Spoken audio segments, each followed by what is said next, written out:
그러면 믿음으로 구원받으면 끝인가요? 그거야말로 잘못된 오해입니다. 구원은 끝이 아니라 시작인 것이기 때문에 그래요. 구원받았다면 그때부터 우리는 구원받은 자의 삶이 시작되는 거예요. 그래서 믿음이라는 게 그냥 추상적인 것이 아니라 실제적인 삶의 변화이며 우리의 삶으로 증명되는 것이라는 거예요. 그래서 빌립보서 2장에 보면 두렵고 떨림으로 너희 구원을 이루라고 했습니다. 이건 우리 힘으로 구원을 이루라는 이야기가 아니에요. 우리에게 은혜로 주신 그 구원을 우리의 삶으로 증명하라는 거예요. 그 구원의 시작은 은혜이지만 그 구원의 완성은 우리의 거룩한 삶에 있기 때문이라는 거죠. 은혜는 구원받았다고 끝나는 것이 아니라 구원을 이뤄가기 위해 우리가 계속해서 들어야 하는 것이라는 거예요. 은혜를 단 한 번 사용하면 되는 그런 키나 열쇠가 아니라 은혜는 구원받은 이후로도 계속해서 우리가 붙들어야 하는 그런 은혜라는 것이죠.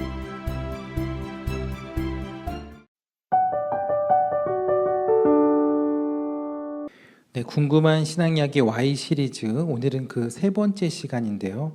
왜 믿음인가, 왜 믿음인가에 대한 주제로 말씀을 나누려고 합니다. 여러분, 교회에서는 왜 믿음으로만 구원받는다고 이야기하는 것일까요? 그래도 우리가 구원받기 위해서는 거룩한 삶, 경건한 삶, 또 그런 삶들이 있어야 하는 것 아닐까요? 이를 설명하기 위해서 먼저 구원에 대한 이야기를 먼저 해보면 좋을 것 같은데요. 성경이 말하는 구원이 뭘까요? 성경이 말하는 구원은 단순히 죽어서 천국에 가는 그 티켓을 얻는 것을 말하는 것이 아닙니다. 성경이 말하는 구원은 죄로 인해 멀어진 하나님의 백성을 다시 하나님께로 돌아오게 하는 일입니다.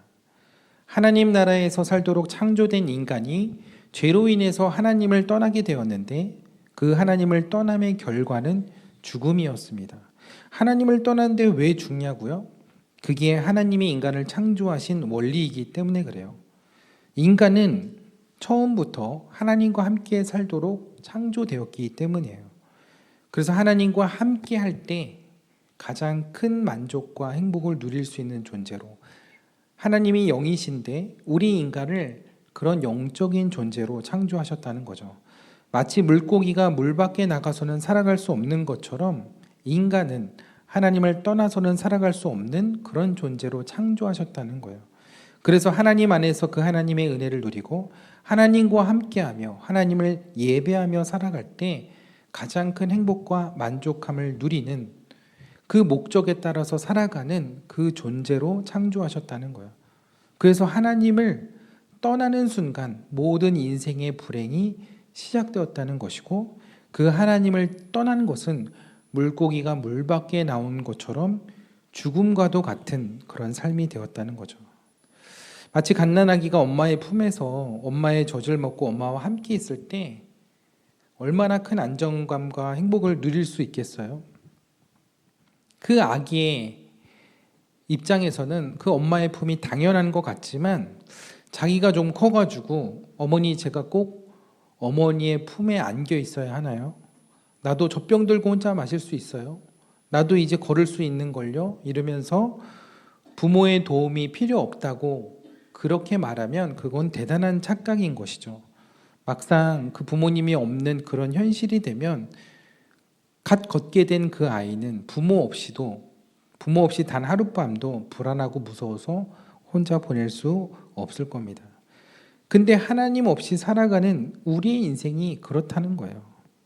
우리를 지으신 하나님, 그 하나님 안에서 누릴 수 있는 그 안정감과 만족감이 사라진 그 인생에서 우리는 한 치 앞도 보지 못하고 불안하고 막연한 인생에 홀로 남겨진 그런 기분으로 살아갈 수밖에 없다는 거예요. 근데 더 문제는 내 인생에 이러한 공허함과 불안함이 왜 찾아왔는지, 그리고 이것을 어떻게 무엇으로 채우거나 해결할 수 있는지를 알지조차 못한다는 거예요. 그럴 수밖에 없는 것이 우리로서는 그것을 스스로 해결할 방법이 없기 때문이에요. 죄와 어둠에 있는 인간이 빛이신 하나님을 볼 수 없을 뿐만 아니라 그 하나님께 갈 수 없기 때문이에요. 그래서 하나님께서 우리를 찾아오신 거예요. 그리고 구원의 길을 열어주신 거죠. 하나님께로 돌아올 그 길을 만들어 주셨다는 거예요. 그리고 그 길이 있다는 소식을 성경을 통해서 알려주신 거예요. 그 길은 바로 예수 그리스도 메시아라는 것이죠. 요한복음 14장 6절에 예수께서 이르시되 내가 곧 길이요 진리요 생명이니 나로 말미암지 않고는 아버지께로 올 자가 없다고 하셨어요. 여기서 하나님 아버지께로 온다는 것, 그것이 곧 구원을 말하는 거예요. 근데 그 구원은 하나님께로 갈 수 있는 유일한 길이요 진리요 생명이신 예수님을 통해서만 가능하다는 거예요. 그 유일한 길에 대하여는 우리가 2주 뒤에 왜 예수님인가에 대한 이야기에서 더 자세하게 나누려고 합니다. 어쨌든 그래서 결국 기독교에서 말하는 구원이라는 것은 사람에서부터 시작된 것이 아니라는 거예요. 구원은 하나님이 인간을 찾아오신 사건이고 인간의 공로와 행위는 그 구원에 그 어떤 보탬도 더할 수 없다는 거예요. 여러분, 이것이 기독교와 다른 종교와의 가장 큰 차이점이라고 할 수 있습니다. 종교는 사람이 길을 찾아가거나 만드는 것입니다. 그러나 기독교에서는 하나님이 길을 내시고 하나님이 우리를 찾아오신 것입니다. 그럼 우리는 뭘 해야 되나요? 우리가 해야 할 일이 뭔가요? 구원에 이르기 위해 우리가 할 수 있는 것은 없지만 우리가 해야 할 단 한 가지가 있다면 그 사실을 믿는 것입니다. 그 사실, 무엇을 믿는 것일까요? 그것은 하나님께서 우리를 찾아오시고 그 구원의 문을 열어주셨다는 그 사실을 믿는 것입니다. 아무리 구원의 문이 열려 있어도 우리가 그것을 믿지 않으면, 그것을 마음에 받아들이지 않으면 그 구원의 문으로 들어갈 수 없기 때문입니다. 여러분, 오노다 히로라는 사람의 이야기를 아시나요? 이 사람이요, 2차 세계대전에 참전했던 일본군 장교였습니다. 1945년 전쟁이 종식이 되었는데 2차 세계대전이 그때 이제 종식이 되었죠. 근데 이 오노다 히로는 그 전쟁이 끝났다는 사실을 믿지 않았습니다. 본부에서 아직 나에게 연락이 오지 않았고 나는 아직 전쟁 중에 있다라고 그렇게 믿었어요. 그래서 무려 29년 동안 필리핀 루방섬 정글에서 전쟁 속에서 전투 태세로 그렇게 살았다는 것이죠. 전쟁이 끝난 뒤에 미군이 전단지를 살포하고 확성기 방송을 통해서 전쟁은 끝났습니다. 이제 평화의 삶으로 돌아가십시오라고 전쟁의 종식을 알렸지만, 그러나 오노다 히로는 이것을 적의 기만 전술로 해석하고 끝까지 전쟁 속에서 살아갔다는 겁니다. 그에게는 부하가 3명 있었는데요. 그 중에서 한 명은 참다 못해서 1950년 필리핀 경찰에 자수를 하게 되었고, 그로부터 4년 뒤인 54년에 한 명은, 또 다른 한 명은 필리핀 군과 총격전을 벌이다가 사망을 하게 됩니다. 그리고 한참 뒤에 1972년에 마지막 남은 부하는 필리핀 경찰과 총격전을 벌이다 또 사망을 하게 됩니다. 그렇게 남은 부하들을 모두 잃고 혼자 남게 되었는데, 그러면 조금 생각을 해볼 수도 있고 시간도 많이 지났는데 조금이라도 의심을 해야 되는데, 오히려 자기의 부하들이 죽는 모습을 통해 나는 아직 전쟁 속에 있다라고 그렇게 더 깊이 확신을 하게 됩니다. 그러나 바깥 세상에서는 이미 27년 전에 전쟁이 끝나 있었습니다. 근데 그 이후로도, 마지막 그 부하가 사망한 이후로도 2년 동안이나 그냥 혼자 남아서 전쟁이 끝났다는 사실을 끝까지 믿지 않았습니다. 그래서 그 일본 군에서 그의 직속 상관이 그를 찾아가서 야, 전쟁 끝났어, 이제 거기서 나와도 돼 라고 얘기를 해줘서 지금 나오는 모습인 겁니다. 아마 얘기를 안 해줬으면 죽을 때까지 거기에서 있었을지 모르겠어요. 그래서 아까 처음에 보여드렸던 그 젊은 장교가 이 루방섬에서 30년 가까이 보내고 이렇게 나이가 들어서 이제서야 그 섬에서 탈출을 하게 된 것입니다.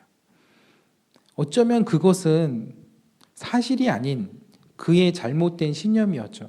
그 잘못된 신념이 그와 부하들을 전쟁의 감옥에서 나오지 못하게 했고, 자신도 그곳에서 30년 가까이 그렇게 전쟁 속에서 그렇게 끔찍한 시간들을 보내며 살아왔던 것입니다. 근데 그와 그의 부하들이 그런 전쟁과 죽음에서 하루라도 빨리 구원받으려면 어떻게 해야 했을까요? 열심히 거기 있는 필리핀 군 경찰들과 싸워야 했을까요? 열심히 거기서 나에게 맡겨진 임무를 그렇게 수행했어야 할까요?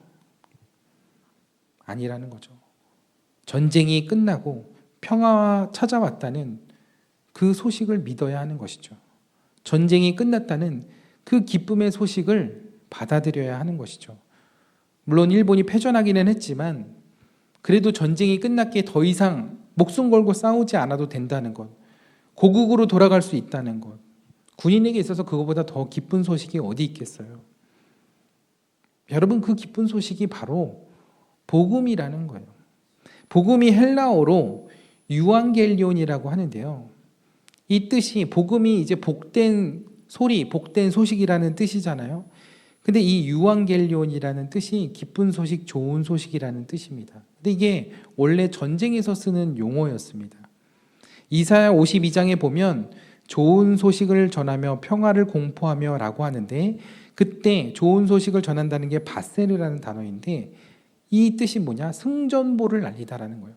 전쟁이 끝났다라며 승전보를 알리는 것. 그게 바로 복음이고 유앙겔리온이고 바세르라는 거예요. 성경이 말하는 복음이라는 것, 그 기쁜 소식이라는 것, 그것은 우리의 삶에 찾아온 하나님을 떠나 사단의 권세 아래 살았던 우리의 삶이 이제 자유를 얻고 하나님의 나라로 들어가게 되는, 하나님의 다스리심 안으로 들어가게 되는 그 기쁜 소식, 그게 복음이라는 거죠. 그래서 성경이 말하는 구원은 죄와 사단의 전쟁을 끝내시고 평화의 왕이신 예수님께서 우리를 찾아오셨으며 그 하나님께로 올 수 있는 길을 열어주셨다. 그게 바로 복음이라는 거죠. 그 복음을 믿을 때 우리에게 구원이 임한다는 거예요. 제가 뭐라고 그랬어요? 그 복음을 믿을 때 구원이 임한다고 했어요. 열심히 살고 착하게 살아서 구원이 임하는 것이 아니라 그 소식을 믿을 때, 그 복음을 믿을 때 우리에게 구원이 임한다는 것입니다. 요한복음 1장 9절에 보면 참빛 곧 세상에 와서 각 사람에게 빛이 있었다고 했습니다. 그 빛이 누구를 말하는 걸까요? 10절에 보면 그가 세상에 계셨으며 세상은 그로 말미암아 지은 바 되었다고 했습니다. 세상이 그로 말미암아 지은 바 되었다고 하는 것은 그분이 이 세상을 만드셨다는 거죠. 그분이 이 세상을 창조하신 하나님이시라는 거예요. 그런데 그 하나님께서 이 세상에 오셨다는 거예요. 그분이 누구예요? 육신의 몸을 입고 오신 하나님이신 예수님이라는 거죠. 그런데 세상이 그를 알지 못했고 하나님의 백성이 있는 자기 땅에, 하나님의 언약 백성인 그 땅에 왔는데 그 백성들이 그 하나님을 알아보지 않고 못하고 영접하지 아니했다고 이야기를 하고 있습니다. 그래서 그 구원의 길을 열어주시고 그 기쁨의 소식을 전하기 위하여 하나님께서 이 땅에 오셨지만 그들은 믿지 아니했고 영접하지 아니했다는 거예요. 그러나 영접하는 자, 곧 그 이름을 믿는 자들에게는 하나님의 자녀가 되는 권세를 주셨다고 이야기를 하는 거예요. 우리를 찾아오신 하나님, 그 구원의 길이요 빛이신 그 예수님을 믿으면 우리가 하나님의 자녀요, 하나님의 백성이 된다는 거예요. 여러분, 구원은 그 하나님의 나라로 들어가는 거예요. 그 하나님의 나라는 죽어서만 가는 나라가 아니라 내 삶 속에서 하나님의 다스림이 있는, 하나님의 통치하심이 있는 그 삶이 바로 하나님의 나라를 말하는 것이죠. 그 하나님의 나라로 들어가는 것, 그 하나님을 만나는 것, 그것이 바로 구원이라는 겁니다. 근데 그 구원은 우리가 이룬 게 아니라는 거죠. 그 구원은 하나님이 이루신 사건입니다. 그래서 그 구원의 길은 우리가 낸 것이 아니지만 우리는 그 구원의 길을 믿음으로 가야 하는 것입니다. 믿음으로 간다는 게 뭘까요? 그 기쁨의 소식, 그 복음을 받아들인다는 거예요. 근데 그 길로 가기 위해서 어떤 고행이나 어떤 선행이 필요한 게 아니라는 거죠. 왜냐하면 그 구원은 내 노력과 공로로 얻어지는 것이 아니라 전적인 하나님의 은혜로 주어지는 것이기 때문입니다. 그래서 그 하나님의 은혜로 주어졌음을 믿는 그 믿음이 우리를 구원에 이르게 한다는 것이죠. 여러분, 두 종류의 사람이 있다고 해볼게요. 한 사람은 세상에서 계속 나쁜 짓만 하며 살다가 어느 날 복음을 듣고 예수님을 믿었어요. 그리고 또 한 사람은 정말 누구에게 해도 안 입히고 정말 선을 베풀며 착한 일을 하며 살았습니다. 그러나 예수님을 믿지는 않았어요. 이 두 사람 중에 누가 구원받았을까요? 너무 뻔한 질문일 수 있겠지만 왜 그런 답이 나오는지를 우리가 생각해 보면 좋을 것 같아요. 아무리 나쁜 사람도 예수 믿고 구원받을 수 있다는 것에는 여러분들이 동의가 되실 거예요. 그런데 평생을 선하게 법 없이도 살 정도로 그렇게 착하게 살아온 사람이 구원을 받지 못한다? 그러면 많은 사람들이 의아해 할 거예요. 저렇게 열심히 살았고 저렇게 좋은 사람이 구원받지 못한다고? 근데 우리는 이렇게 질문해 보아야 합니다.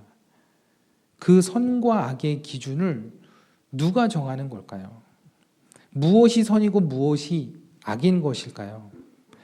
물론 인간적인 기준으로 볼 때 보편적인 기준, 보편적인 윤리가 있겠죠.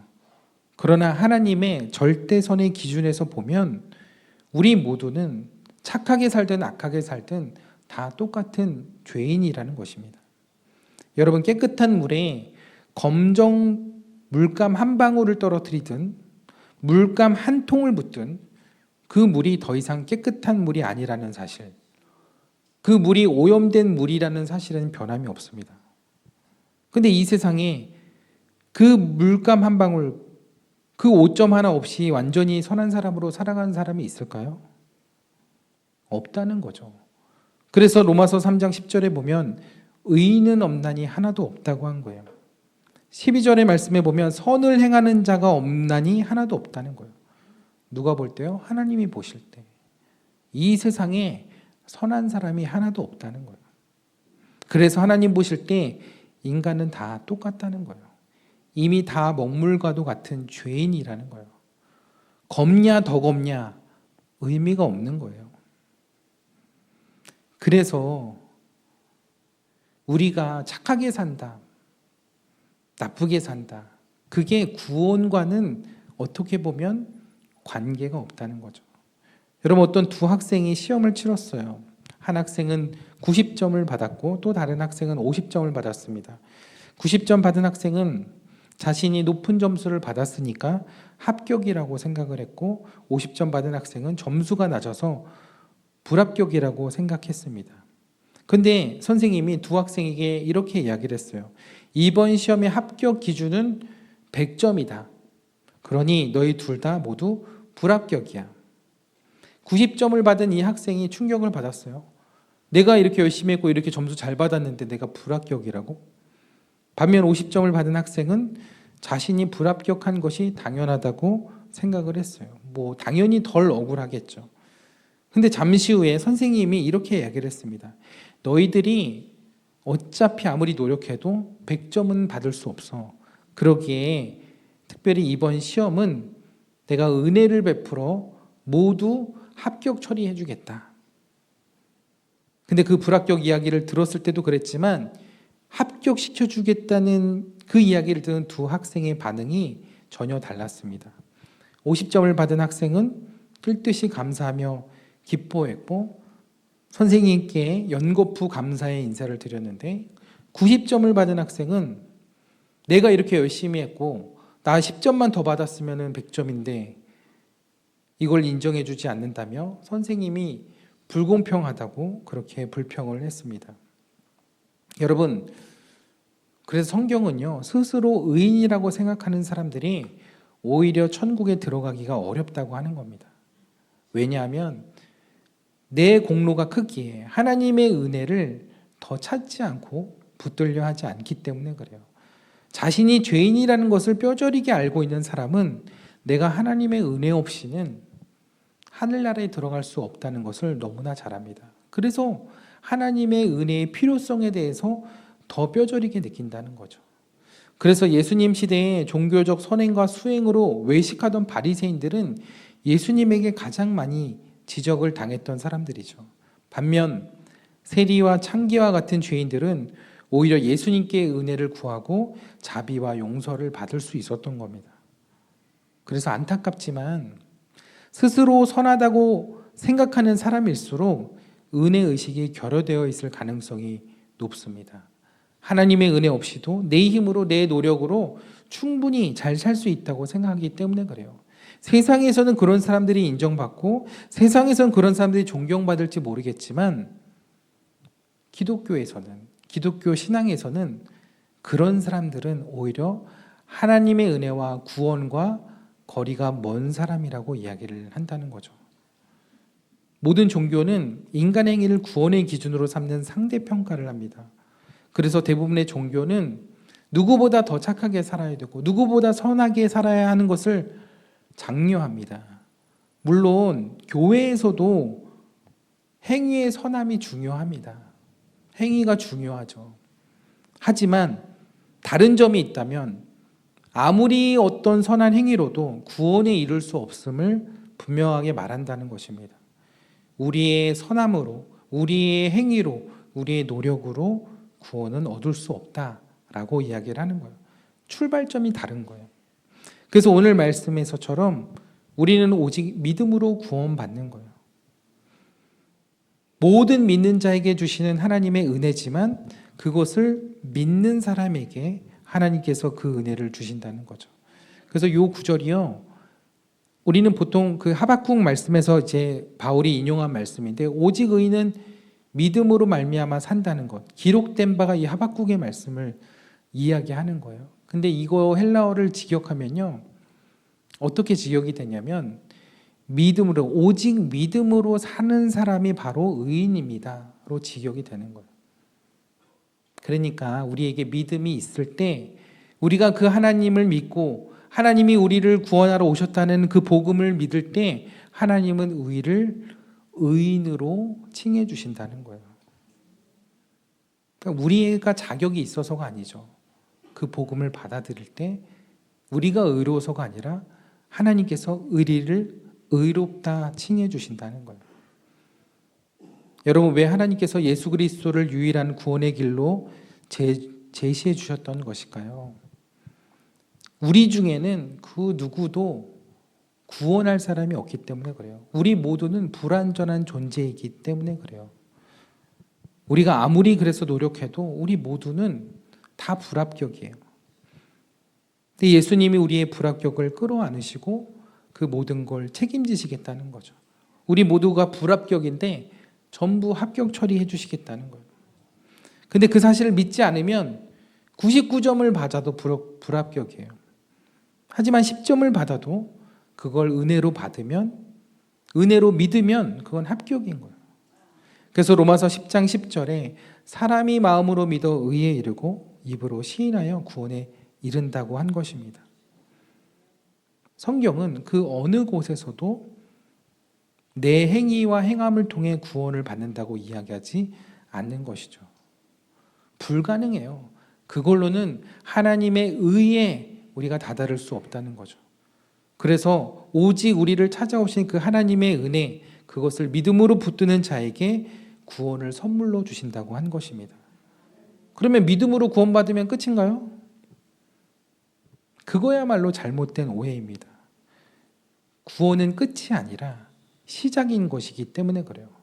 구원받았다면 그때부터 우리는 구원받은 자의 삶이 시작되는 거예요. 그래서 믿음이라는 게 그냥 추상적인 것이 아니라 실제적인 삶의 변화이며 우리의 삶으로 증명되는 것이라는 거예요. 그래서 빌립보서 2장에 보면 두렵고 떨림으로 너희 구원을 이루라고 했습니다. 이건 우리 힘으로 구원을 이루라는 이야기가 아니에요. 우리에게 은혜로 주신 그 구원을 우리의 삶으로 증명하라는 거예요.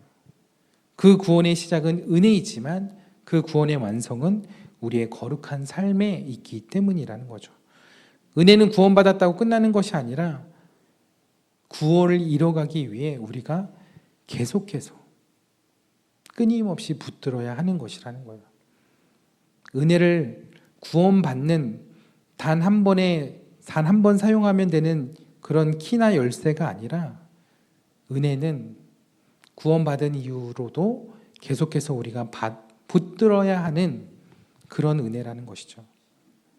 그래서 은혜는 구원받을 때만 필요한 것이 아니라 구원의 삶을 살아갈 때도 필요한 것이라는 겁니다. 우리가 구원받았어도 우리는 온전히 행할 수가 없습니다. 여전히 우리는 죄의 본성을 가지고 있고 여전히 죄의 중력이 있는 그 땅에 발을 붙이고 살아가기 때문에 우리가 한순간 그 은혜를 놓치는 순간 우리는 그 옛 본성을 따라 죄의 본성을 따라 살아갈 수밖에 없기 때문입니다. 그래서 우리가 구원받았지만 여전히 우리가 붙들어야 하는 것, 여전히 우리가 놓지 말아야 하는 것이 바로 하나님의 은혜라는 것이죠. 그건 마치 우리가 구원의 비행기에 올라타는 것과 같은 것 같아요. 여러분, 우리 영종도에 참 많은 비행기가 뜨고 내리잖아요. 근데 우리가 워낙 쉽게 그리고 자주 보니까 좀 신기하지 않을 수 있는데, 저는 이제 여기 해안도로를 지나갈 때 비행기가 이제 바로 머리 위로 이렇게 지나가는 걸 보면 참 신기하다는 생각이 듭니다. 저렇게 무거운 기체에 사람과 짐을 가득 싣고 어떻게 저렇게 하늘을 나를 수 있을까? 여러분, 에어버스 A380이라는 항공기 아시나요? 세계에서 가장 큰 여객기입니다. 2층으로 이루어진 거대한 기체에 승객과 짐까지 모두 실으면 그 무게가 무려 560톤, 56만 킬로그램에 달한다고 합니다. 그 무거운 거, 우리의 눈으로 보면 정말 거대한 이 쇳덩어리가 하늘로 날아오른다는 게 도무지 이해가 되지 않습니다. 정말 무거운 만큼 중력에 붙잡혀서 땅에 붙어 있어야 할 것 같은데 그 무거운 몸체가 활주로를 달리다가 어느 순간 부웅 하고 공중으로 이렇게 떠오르거든요. 어떻게 이런 일이 가능할까요? 물리법칙에 의하면 그 무게는 하늘을 날 수가 없어요. 떠오를 수가 없는 거죠. 근데 그 무거운 비행기를 이륙하게 하는 힘이 있습니다. 그 힘이 뭐냐? 양력입니다. 양력이라는 그 힘이 비행기를 떠오르게 한다는 거죠. 비행기가 스스로의 무게를 들어 올린 것이 아니라 그 바람을 타고 자신보다 더 큰 힘, 자신의 무게보다 더 큰 힘이 그 비행기를 떠받쳐 올린다는 거죠. 여러분, 이것이 우리를 구원하시는 그 하나님의 은혜의 힘인 것입니다. 우리가 어떤 죄의 무게에 눌려 있어도, 아무리 무거운 죄의 무게에 눌려 있어도 우리 하나님은 우리를 떠올리게 하시는 하나님, 우리를 건져내시는 하나님, 우리를 구원하실 수 있는 하나님이신 줄 믿습니다. 우리 스스로는 절대로 떠오를 수 없어요. 절대로 우리의 힘으로는 이룩할 수 없는 인생입니다. 아무리 착하게 살아도, 아무리 노력해도 우리는 스스로 저 하늘을 향해, 그 하늘나라를 향해 이룰 수 없는 존재라는 거죠.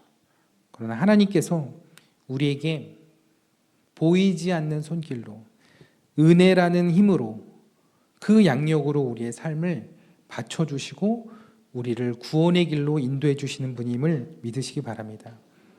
그 길은 우리가 만든 길이 아니에요. 하나님이 열어주신 길입니다. 우리가 쌓은 힘이 아니에요. 하나님이 들어 올리시는 힘이라는 거죠. 그게 바로 구원의 은혜라는 거죠. 여러분, 저 비행기 타는 사람 중에 저 비행기가 어떤 원리로, 어떤 힘으로 어떻게 나는지에 대한 원리를 다 따지면서 타는 사람이 있을까요? 이건 이런 문제가 있어서 이 비행기는 못 들 것 같은데, 막 이렇게 계산하면서 타는 사람이 있을까요? 없겠죠. 저기에 탄 사람은 한 명도 의심하지 않고 저 비행기가 날아오를 것을 믿고 탑니다. 저기에 타고 있는 승객들은 말하지 않아도 다 그런 믿음을 가지고 있습니다. 근데 우리는 그런 믿음을 가지고 그 비행기에 탑승할 때 우리는 구원의 은혜를 경험하게 된다는 것입니다. 이미 우리에게 하나님께서 열어놓으신 그 비행길, 그 길로 가는 그 비행기에 우리가 탑승하게 될 때 우리는 하나님의 힘을, 하나님의 구원의 은혜를 경험하게 되는 줄 믿습니다. 우리를 죄와 사망의 땅에 붙잡아두는 그 중력보다 훨씬 더 크신 하나님의 손길로, 그 은혜의 힘으로, 그 은혜의 양력으로 우리를 구원의 자리로 들어 올리시는 그 하나님, 우리가 그 하나님을 믿을 때 우리에게는 그 은혜가 임하게 되는 줄 믿습니다. 그래서 우리가 할 일은 단 하나라는 거죠. 그 은혜를 믿고 그 비행기에 올라타는 거예요.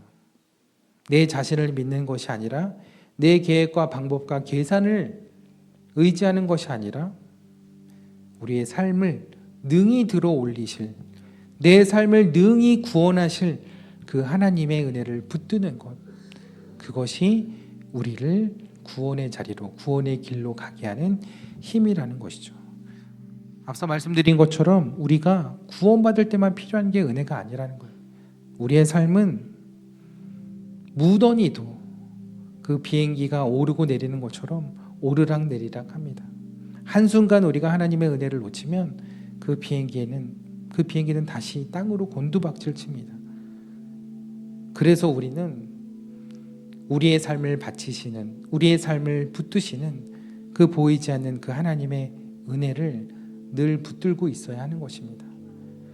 그 하나님의 은혜에 의지하여 우리가 그렇게 항해할 때 우리가 꿈꾸는 그 하늘의 나라로, 그 목적지로 우리가 이르게 되는 것입니다. 그러기에 그 은혜를 날마다 우리가 믿음으로 붙들며 그 구원의 여정 속에서 주님의 나라에 온전히 이를 때까지 우리가 그 믿음 잃지 않고, 나는 나 스스로 살아갈 수 없습니다. 내 가정, 내 일터, 내 삶 하나도 내 스스로 책임지고 붙들 수 없습니다. 그래서 내가 하나님의 은혜를 붙듭니다. 하나님, 내 삶을 들어 올려주세요. 내 삶을 붙들어 주세요. 내 삶 가운데 내 삶이 날아올 수 있는 은혜의 힘이 되어주세요 라고 그렇게 고백하며 날마다 거룩과 순종의 하늘을 향해 힘있게 또 비상하는 저와 여러분들의 삶이 되시기를 주님의 이름으로 축원합니다. 왜 우리의 삶이 무너졌는지 몰랐습니다. 왜 우리의 고된 수고가 헛됐는지 몰랐습니다. 그곳에 주님을 붙들지 않았음이, 믿음이 없음이 또 우리의 삶을 그렇게 허무하고 공허하게 만들었음을 몰랐습니다. 그러나 그 자리에 다시 주님을 영접하기 원합니다. 다시 그 자리에 주님을 모시기 원합니다.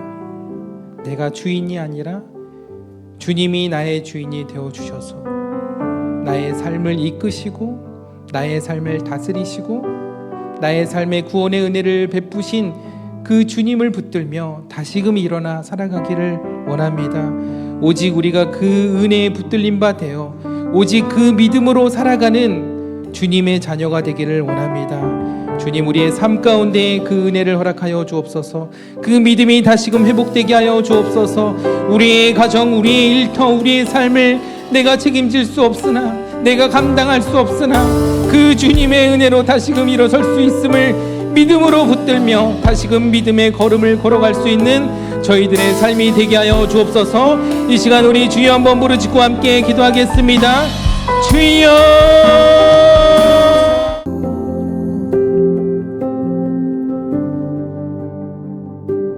When I wake, I know you are with me. In the dark, I can almost see you clearly. Every day, you're singing over me like water